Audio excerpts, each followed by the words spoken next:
Instagram. We're live on now YouTube. And we will switch the transition to us on Facebook. And are we go? YouTube, tell me, are we a go? Is it go time?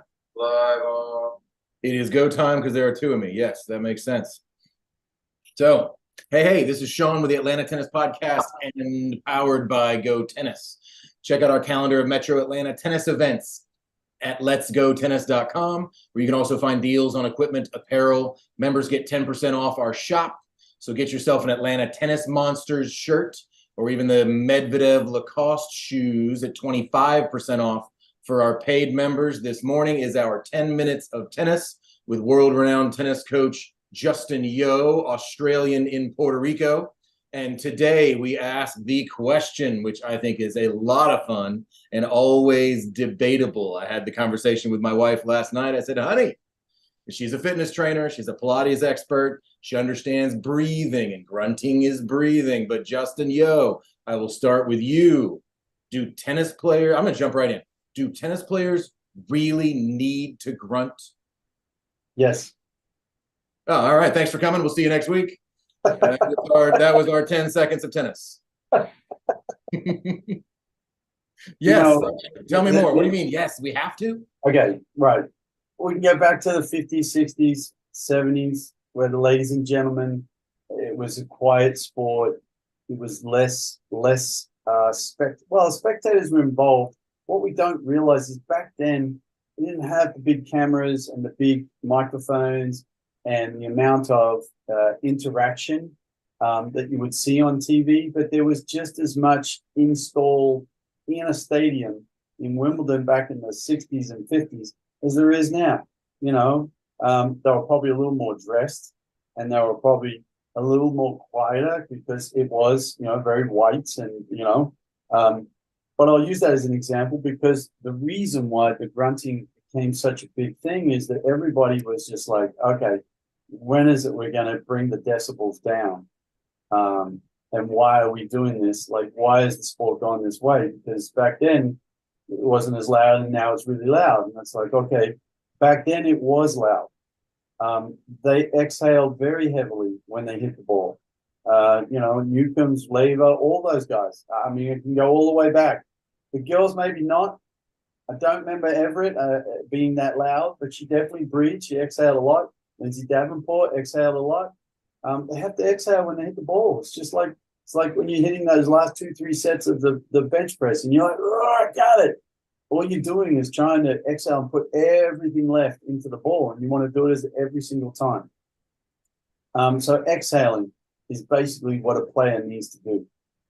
Majority of players that I see amateur-wise on a tennis court, and they're like hitting the ball, and they're really stiff, and they're really stiff, and they're really stiff, and they're getting worn out really quickly. And I'll go, hey guys, let me try one thing. They're like, what's that? I'm like, open your mouth.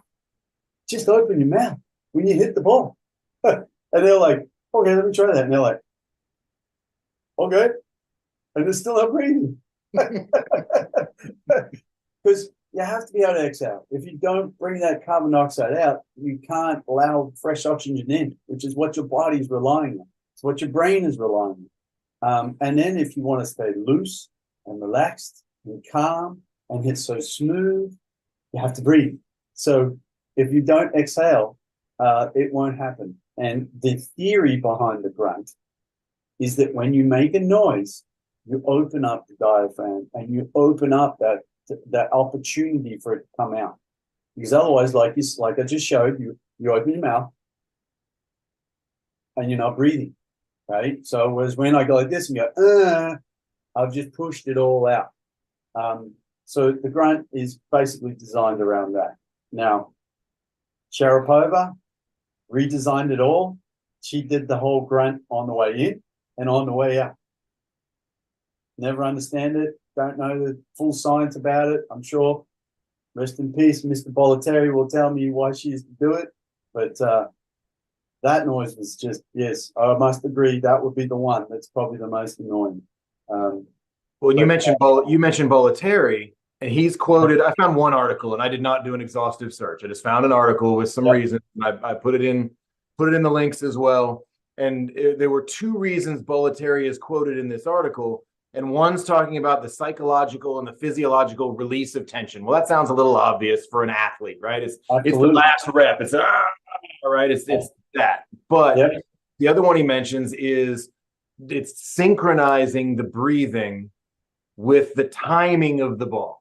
Where even when I do it, and I'm just I just do a little, and it's not even a big exhale, but in combination with what we've been talking about with the abdomen and engaging the core, as my Pilates instructor wife would always say, engaging the core. That's where your strength comes from, and that's what you do when you exhale. You blow out, you engage that core. As you say, you're even opening up the diaphragm. I think back to my training as a vocalist in high school and college of singing from your gut, and it just seemed weird. But then all of a sudden you've got more energy there. There's more coming out, and there's more into that shot. So there's a science to it, but there's also that timing. There's that little bit of that I can think about. And like you said, the Sharapova all of a sudden was screaming. And I want to put that into a separate category. Venus Williams, I think, was the same thing. This isn't just when the guys hit that final shot and they've gone, and they hit it and they go, right? And they combine it in with the winner. So it's their tone in the females versus the men that stands out a little bit more. There's a little bit, I won't talk about that part. The sound, there's a little bit correlation to something else too, which doesn't be very feminine or very ladylike. And then the other big one is that Sharapova's problem was it went all the way till the next shot of the next player's shot. So that new ruling came in that the grunt had to be gone, like the noise has to be down before the player hits the next ball. Because hers went so long, it was also a length of time that by the time the player hit the other ball, they couldn't hear the shot. All they heard was her noise.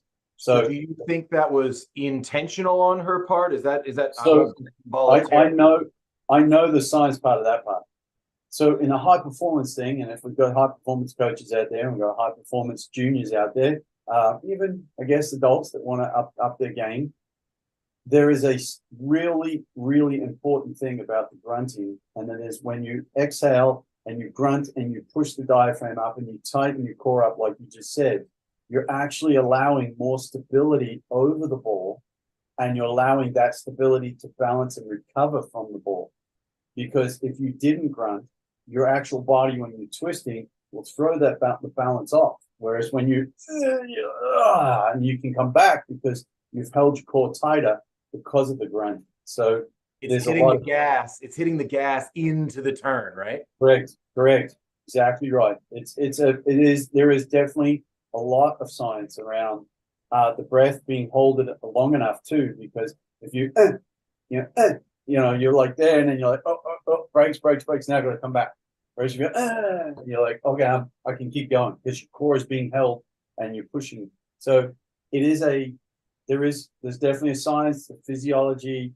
There's a lot of advantages, and I had every one of my kids, if they couldn't grunt, I made them, basically do the lion, the roar. I would say, make me your best roar, and they'd be like, oh, what? Don't do that. I'm like, we're not going to always sound like that, but I'm trying to find the depth in you to be able to find a way to get you to let it out, So, and that's females or males. We always had to try to get them to learn to let that out, get it the right length so that you could, you hit a ball, hold the balance and recover well, and it all in sync. Now, if you think about the length of the point, the other advantages is, oxygen depletion.